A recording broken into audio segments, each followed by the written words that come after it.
All right, everyone, we have the final Iowa poll, courtesy of the Des Moines Register. It basically fits in with the other recent polling that we've seen from Iowa. For the GOP caucus, Donald Trump up by 28 points and riding just below 50.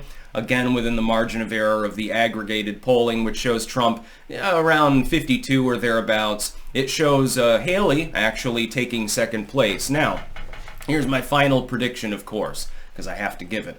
Donald Trump will win Iowa. I do not expect him to perform quite as well as the polls suggest because Iowa tends to be a fickle state. Oftentimes there's a swing against the front runner at the 11th hour. But it's not going to be enough for anyone to challenge him. He will win Iowa. The DeSantis fans and the Haley fans are both barking mad right now, and they're both saying effectively the same thing, and there's a reason for that. They're talking about the ground game, the number of pledged caucus goers, etc., which means quite literally nothing. It is true that DeSantis has a beefy ground game in Iowa. The problem is that his campaign has been demoralized. Nikki Haley has a shit ton of ad spending going on, mainly in New Hampshire, but she's targeted Iowa as well. The problem for her is that she doesn't have quite as beefy, I think, a core of support. Trump has a hardened core, especially among evangelical voters, which vexes, by the way, the uniparty GOP. They're like, how can you support Donald? He doesn't even go to church every single week, and shit like that. And that's an insurmountable lead, in my opinion. Who do I think takes second place, though? That's more important. It is really difficult to guess whether Haley's slight lead in the polling or Ron DeSantis' slight deficit but greater ground game and more pledged caucus support is going to give one or the other of them second place. If I had to take a guess, and I do, I guess that DeSantis will manage to edge out Nikki Haley. I think that the last-minute swing will be slightly against Trump and to a lesser degree against Haley, and in favor mainly of DeSantis, possibly Ramaswamy. So I think Trump rides in the mid to upper 40s, again, below the aggregate, but within that same margin. DeSantis picks up 5 points or so. He clinches second. Haley performs about as expected, or a little bit less, actually. Runs in the upper teens, low 20s. And then Ramaswamy gets a bit of a boost at the last minute, but ultimately he's still in fourth place. I think that's the most likely outcome. This is really good for Trump.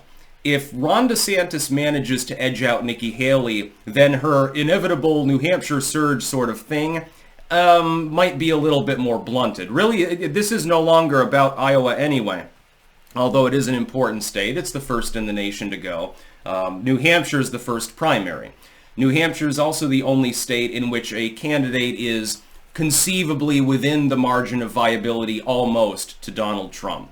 If DeSantis should lose in Iowa and Haley manages to edge him out, that gives her more breathing room. She can go to the New Hampshire voting public, which votes, not long after Iowa, by the way, and say, look, I clinched a decent second place showing here. I'm the only viable candidate who can stand against Trump. DeSantis fans, you should be voting for me. Because I'm sorry, I respect your guy, even though I berate him and browbeat him every time I'm on stage next to him. But really, the writing is on the wall. DeSantis is probably going to take third place in New Hampshire. After that, if he's wise, he drops out. Though it won't help Nikki Haley in South Carolina. I expect the race to be over by then. She's 35 points down in her own home state. Even if she takes second in Iowa, even if she won New Hampshire thereafter, I don't know that she can make up that deficit because of Trump's disproportionate support in the South. Same with Nevada. I think there the gap is even wider than South Carolina. If Trump therefore manages to take 3 of the first 4 starting states, going into Super Tuesday, the writing's on the wall. He's up by 30 in most of them as well.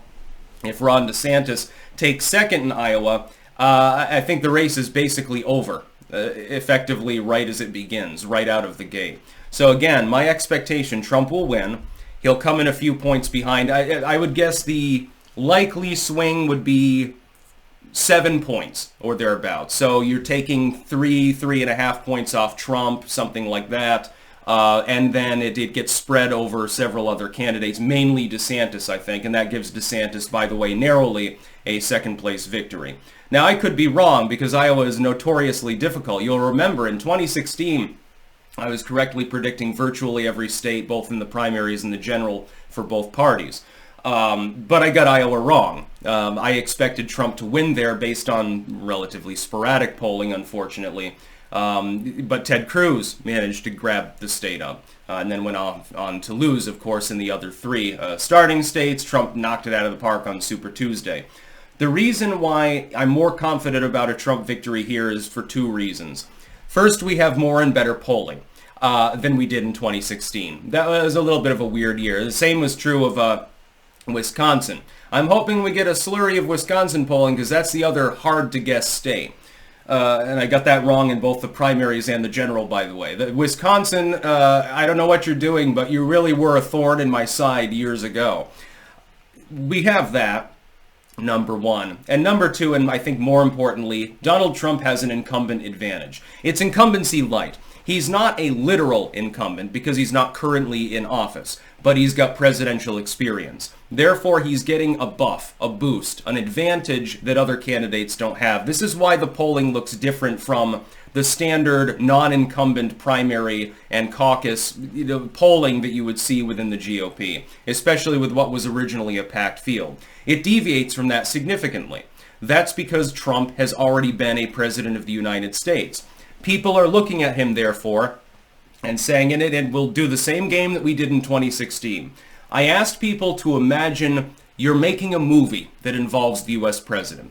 What role do you cast them in? What kind of president are they? Are they plausible in the role, and what kind of president are they when they're elected? Donald Trump has that advantage. He's already been there. You know exactly what kind of president he would be. By the way, a pretty good one. Just like you know how Biden would be. Not a very good one. You can imagine Nikki Haley in the role. She would be sort of like a Hillary Clinton knockoff, only with an R after her name. That's really all she amounts to. With Ron DeSantis, you get somebody who means well and has some good policies, but they are continuously stymied with their own lack of strategic expertise. You might cast that as a comedy movie, actually. With Haley, it's more of a dystopian fiction. Rather scary to think about her ever being in the Oval Office. Thankfully, I think that's probably not going to be a thing. With Ramaswamy, he's too far down the field to be a contender at this point.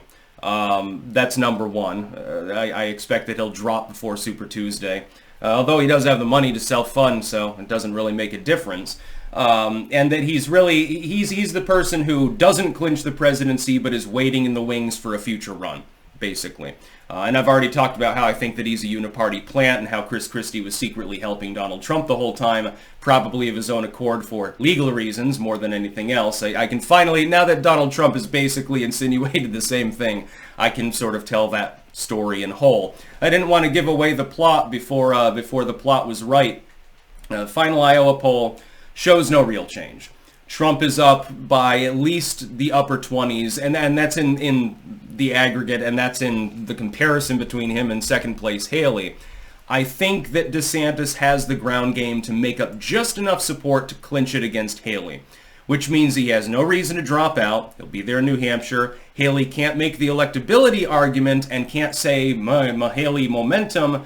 That's going to really hurt her. That would give Trump New Hampshire, probably, if that happens. Should Haley take second, especially if by a larger than expected margin, then it's more of a battle going forward that really ends in South Carolina or possibly on Super Tuesday. By the end of Super Tuesday, we're pretty much going to know who the inevitable nominee is, and I suspect it'll be Donald J. Trump. That's about all. Peace out.